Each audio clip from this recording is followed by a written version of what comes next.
Have you ever found yourself in your life where something that should be so simple just becomes way too complicated? For whatever reason, you can't get to bed on time, or you can't wake up on time, or you can't get to the gym, or you just can't get to the gym on time, or trivial stuff like you just can't keep your room clean. Whatever it is, you can't eat healthy. Things that are like, man, like, this should be a small thing. Like, I should be able to just fix it like that. But I've had this problem for a year now, 5 years now, 8 years now, and so on. To which I want to bring to your attention when things have the appearance of a pebble in your life, but become the obstacle of a mountain or a boulder, you must turn it into a project. There is this idea that comes to my mind around ADHD. And I'm also going to shelve this idea about an assignment and being assigned. So that's to come. So there's this concept in ADHD about where the story is a kid comes home from school and his mom tells him to take his lunchbox out of his backpack, right? And the kid just sits there and doesn't do it. He can sit in front of it looking at the backpack, or take out his textbook or whatever, right? He had his lunch and he has his dirty Tupperware that he has to give to mom or put in the dishwasher or clean it himself. But he's just sitting there and there's just this wall. There's just this fucking wall put up. It's a common trait in individuals that are formally diagnosed with ADHD, but I can easily see this just being in normal people. This is where I learned about it in ADHD literature. I believe from the YouTube channel, How to ADHD. And what I appreciated was, my God, does that happen in my life? Where I'm also wondering, where does that happen in your life? Where it's such a simple thing. Like, just take the lunchbox out of your damn backpack. But for some reason, there's just that wall there of emotional difficulty that you don't even want to take the first step. Whatever it is for you, maybe you're procrastinating on an assignment that you have. So this is a thing in reality that has the appearance of a pebble. Just take the lunchbox out of your backpack. It's nothing. It's a pebble. Kick it to the side. Keep going. But right now, you're only feeling this tall. You're only feeling 3 inches tall. And it's a mountain. And what I've recognized with anything that seems like a mountain, in which for others it seems like a pebble, it's because there actually is somewhat of a mountain that I have to climb. There's a bigger reason attached to it. There's a bigger emotional thing that is unsolved there. So, for example, I have a very funny thing for me. I have a habit of being a tornado in my living situation where I'll just take my clothes off wherever and leave them wherever. And I've driven roommates crazy for this. I've certainly driven my mother crazy growing up as a child, that just like, I'll leave my pants on the floor, leave it in the middle of the kitchen. It's like, what the fuck? But that's just what was manifesting from me. I would, for example, leave the pants on the floor. Such a pebble, right? Like, put it in your room, put it in the laundry. Like, such a nothing, right? Then why did it stick with me for for 25 years? It's because I never made it into something worth putting my attention onto. What now actually made the difference was me turning it into a project, turning it into assignment. It's like, out of curiosity, why is this happening? What lack of awareness is occurring? How does this happen? You know? And I learned, and then I started learning more about, like, just, for me, it came around insights around boundaries. It came around insights around respect of the environment. It came around insights of just dealing with something in the moment, putting it away, putting it in the laundry bin, whatever it is, right? Putting it back in your drawer if you don't want to wash it right away. But that was something I had to, like, sit down and, like, think through. And that's for my brain, right? And this is something I'm noticing in my life that I want to bring up today as a theme for my personal clarity, because this is my clarity corner. But maybe it can give you some clarity in your life as well, because I intend to post this video. Where in your life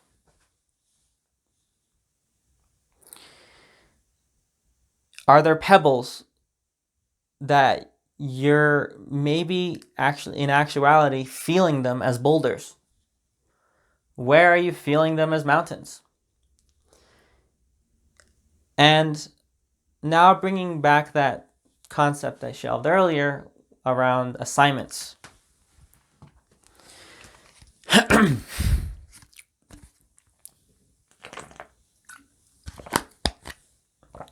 So,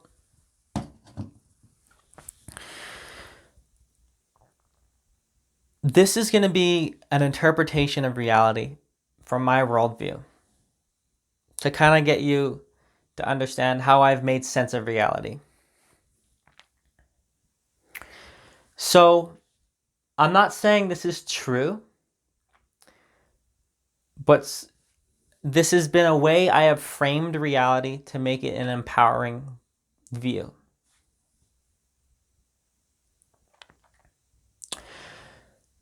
Reality very much feels like God is creating scenarios for me to respond to. And God is being referred to here as absolutely everything. So this hand is God. This fucking wall is God. If lightning strikes your house, that's God. Like the actual lightning itself. So if that's not in your worldview, that's okay. Because that's not the point here. The point is to try and communicate the empowering way I like to view reality, what has personally empowered me. And in actuality, to say that I believe that is not entirely truthful. So just want to make sure we're on the same page here. So the way reality feels is like God is creating assignments for me. And however much I respond to assignments is how fulfilled I will be with life. It's not about what I have and what I don't have. It's how do I reply? How do I respond to the dream of reality that God is dreaming up? And these assignments first of all, need to be seen as assignments. That's step one. And these assignments come in different forms. For example, bottom line, right? You start to get hungry. The assignment is to feed yourself and to look after your survival. The assignment, you're tired. The assignment is to, get the sleep and make sure you get enough sleep. You need to earn money to survive. The assignment is to look after that part of your survival and to not, because when I was younger, I went through a phase where I was like, just like screw the world. Let me just play video games and forget about responsibility, right? But of course, the realities start to set in. Like, no, like you got to get a job, right? So the assignment was like accepting that, like I have to earn money. I have to look after myself. But then there's also other stuff, you get older and now especially as a male, men will understand this very significantly. You have boatloads of testosterone flowing through you. And then now the assignment becomes, how do you deal with that in a healthy manner? Maybe you haven't socialized yourself and now you have crippling social anxiety to even talk to people, let alone women. What's the assignment for you now? The assignment is, how are you going to respond to that? Are you going to go online dating and go through that gauntlet of having 300 matches and then maybe getting a dozen dates from it? If you put your messages correctly, you time your messages correctly, and you run all those games? Or are you going to go out and start to make more social circle friends? Or are you going to go to a club and start to hit on women that way? Are you going to just start to stop people on the street and socialize and talk to girls that way, Or are you going to just start talking to AI chatbots to fill that void of love that you're not getting? And are you going to just pick up a pornography addiction? How are you going to respond to this assignment, this need, this desire that's on you?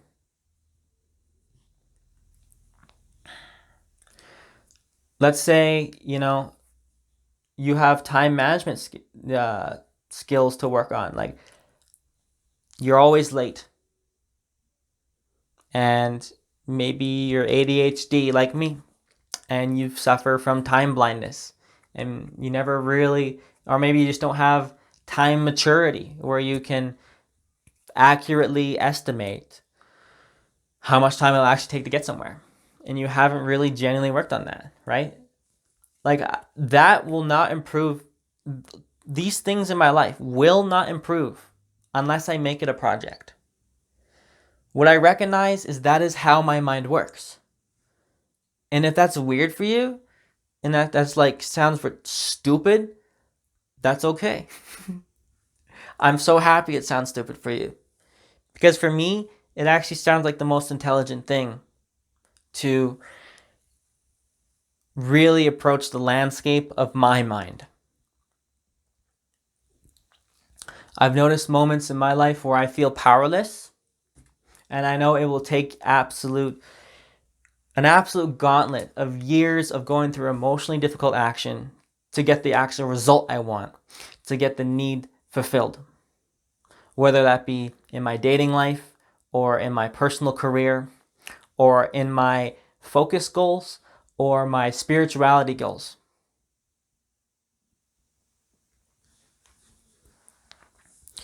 What I further recognize, though, is that,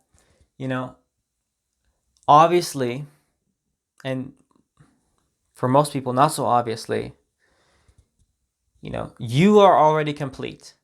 I am already complete. There is no past, there is no future, there is only now.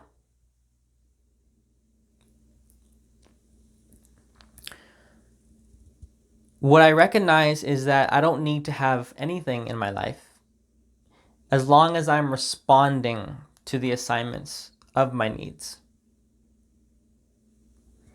This is not to get in a hamster wheel of chasing. There's recognizing that and making sure that is being checked and challenged. It's recognizing like, yeah, if I'm like 50 years old and I did not get the dating experience I desired, I would be pretty pissed with my life. Like if I didn't make that effort starting at age 18, 20, 25, like my only question would be why. Like there would just be regret. Why didn't you focus on that? Was it really that painful? Or were you just, your mind just not open enough to really respect that assignment, to really hone in on that desire? And it's like, hey, what's your half step? A large part of it for me was socialization. Like I come from a place where to socialize is just absolutely brutal. And I remember very intentionally setting up a response, like making it into a project. Okay, like I am not going to a club to pick up girls. That is the direction I'm going. That is the act that I am shooting for. But the goal is to increase my confidence, is to get good at talking to people,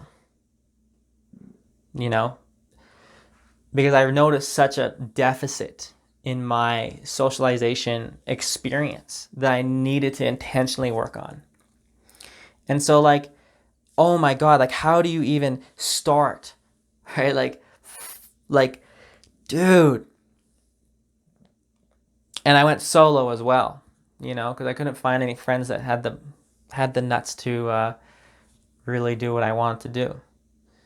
And that's not to say anything about them. That's just to say about the difference between where I was at and where they were at, and also my access to finding the people that were in the same spot I was. So I went solo, and the first time I went, I just showed up at a bar, and I walked around the like it's like the center bar thing twice. Then I left, and that was a success. Right? It's the Atomic Habits approach. The book Atomic Habits by James Clear. It's like, okay, you want to get into running. Oh, your goal is to run a marathon. Then what's the smallest habit you can create? Okay, how about just putting my shoes on? Putting my shoes on. Okay, don't even have to step outside. Next week, we'll step outside. Or like, I want to have a consistent gym habit. Okay, just drive to the gym. Don't even do anything. Just hang out there for 5 minutes and then come back. Don't even lift a single weight. What is that going to do for you, right? Building the habits. Where is the smallest foothold? Right? And so that's what fascinated with me. Like I took this need for human connection, to be able to talk to people, to socialize with men and women, to really stretch that socialization muscle that was deeply lacking in me. And I was like, okay, I'm going to go to where a lot of people are. Okay, bars and clubs. Okay, fine. I hate that environment, but the people are there. Fine. I'll compromise on that because people are there. And like, okay, what's the next step? Okay, talk to the bartender. Order a water. Okay, cool. Did that. And then like the guy right beside me is like, oh, what are you drinking? Or whatever, right? And I did it sober too, right? No, no, no alcohol was consumed whatsoever in the entirety of the time that I really had that chapter in my life where I was really pushing on that skill. But similarly, right? So that's just one thing in my life. Is like, okay, well, big one for me is getting to bed on time. Actually, ever since I was a child, I had just the fundamental fear of death and losing of my consciousness and just letting go into the slumber. And that has led me, so that was a project I have approached, so it was like fear of the dark, it was like fear of death, and that's what got me closer to spirituality and all that stuff. And then even today I'm just like, okay, we made progress, but we're not there yet. It's still a mountain. And it's not going to change unless you make it a project. Like, you need to contemplate, you need to be curious, you need to understand what's happening. The end of the day, it's like, okay, well, let me be curious. Yeah, the end, to end my day and to actually go to sleep is to actually say it's time, and maybe to accept, hey, I wasn't as productive as I want to be today. You know, that's something I'm avoiding. Or maybe to accept, like, yeah, you know what? You're 25 years old, Christian, but you still have a fear of falling asleep. And that's what it is. You're no you're not less than because of that. It's just what is. But because it still exists, what are you going to do about that? Right? I remember when my sleep was most solved was when I did wildland firefighting. You were working 14 hours a day out in the field. Heavy ass work. And then on top of that, like, so before and after, right? There's getting out of bed, getting dressed and ready, having a breakfast, and then stand to being on time in the morning. So that's at least an hour, if not more, in the morning. And then 1 to 2 hours just to eat and shower. Okay, so we're at 14 hours, 15, 16, 17 hours. And then on top of that, for me, I had to stretch. I needed to stretch at least an hour a day. Otherwise, I would have been too stiff for the next day and wouldn't have been able to. It wouldn't have been safe for me to go out. I would have pulled something. The workload was just too much. And what I remember, though, is those nights when, okay, it's time to go to bed, and I know as soon as my head hits this pillow, I'm out. And that was a blessing. But also there was that fear I had to face of even just to crawl in the bed and let myself just fall into slumber. And it was just like, it brought me closer to God, because it was like, well, I actually could die tomorrow. Whether a helicopter goes down, or a tree falls on me, or the fire we're actually fighting burns me alive.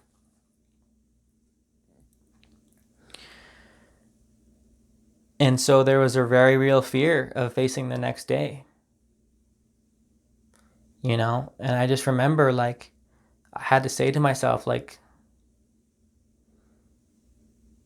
like, I trust, I let go. And that level still brings for me today. It's like every day is lived one day at a time, but you see the whole whale at once. You see the whole life at once at a lot of the times.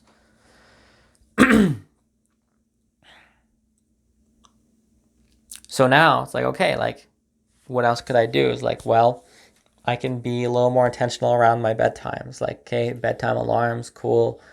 Maybe like a mindfulness reminder of, like, hey, what is preventing me from switching? Let's do NSDR, non-sleep deep rest protocol. It's actually discipline myself to do that and to really calm down, right? And to find out, why is there resistance there? Let's make this a project. Let's make a challenge, a 30-day challenge where I get to bed on time perfectly every day for 30 days. And make a reward out of it. It's like, if I get to do that, then I very intentionally have money set aside to buy me a very nice meal because I've earned it, right?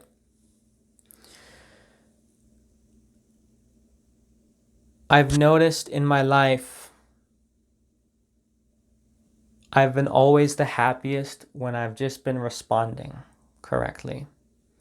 It's never when I have the girl or when I have the focus or the education or the money or the degree or the opportunity.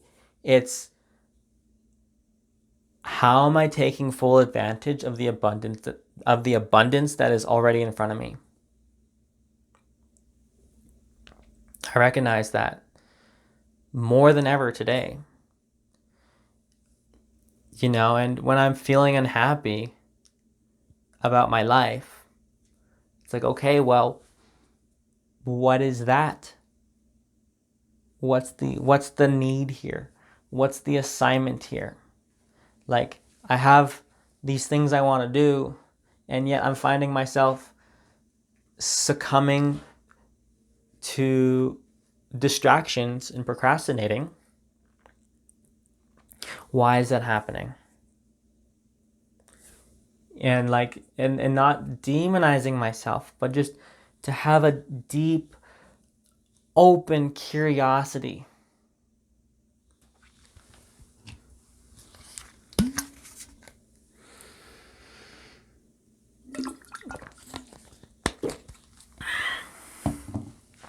And fundamentally, to have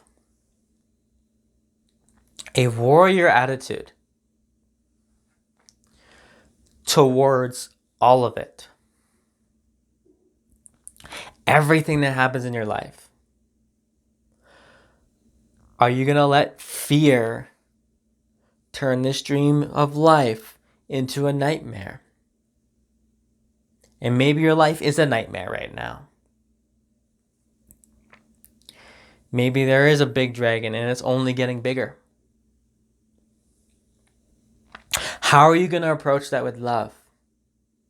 Such that you love it to death. Because you recognize you are reality. You are the dream. You are what you put into it. There goes this idea in the military where it's like, you die fighting. And that's far more satisfying than retreating in safety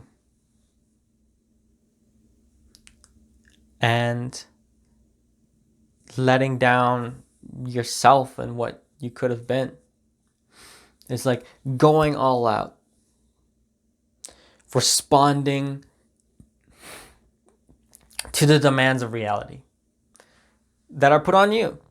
And there's direct survival demands. There's, of like financial, making sure you're fed, making sure you're slept, watered, right? Like, and if you got kids, making sure you look after them, or grandparents or parents, that are aging, like, whatever there's those responsibilities. But then there's another responsibility that most people do not look at, which is you have a responsibility to figure out what you're about in this life. You have a responsibility to process your traumas. You have your responsibility to do whatever work you got to do to let go of grudges.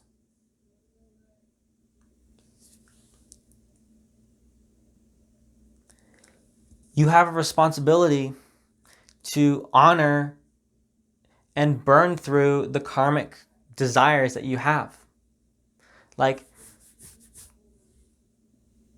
for a number of men, it's like, yeah, no, I need to be with like this number of women before I'm satisfied enough to settle down with one. You know? That's like burning through karmic desire. Or like, no, I need to earn enough money to buy this car. And sometimes you actually just need to exhaust that.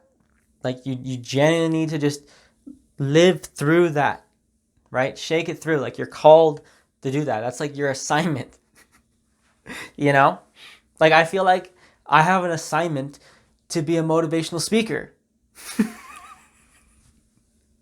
Like, it's like, what desires can you not shake off?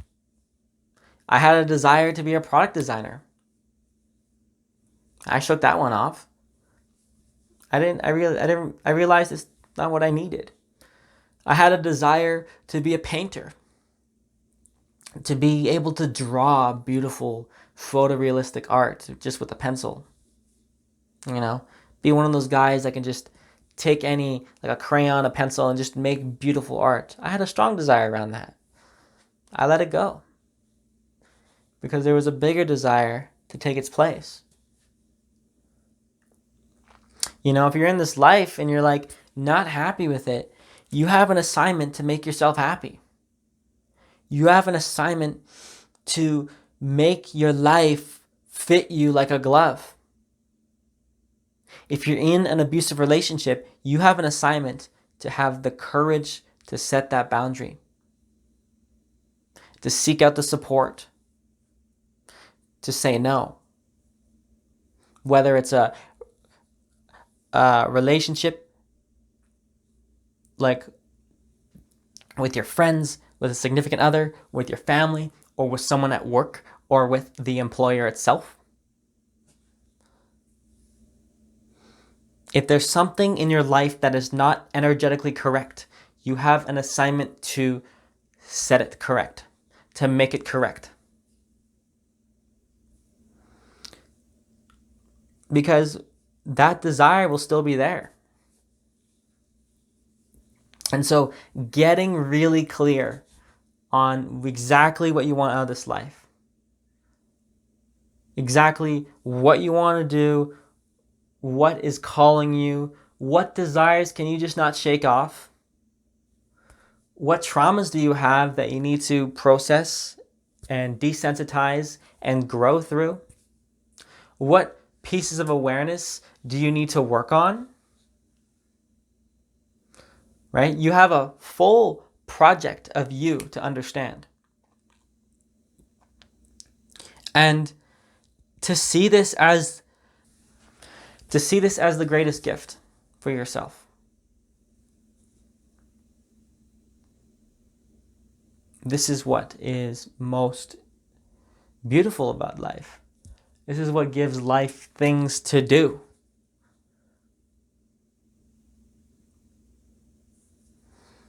And just realizing that when you surrender to the like life demanding that life come out of you, right? When you surrender, then you feel in balance. You feel at peace. You feel content. Maybe even content enough.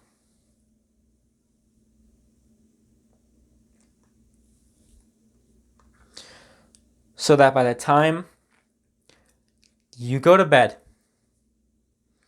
and you close your eyes, you don't have a need to wake up. Because you put yourself through that day, you lived it fully, you were fully spent. Thanks for watching.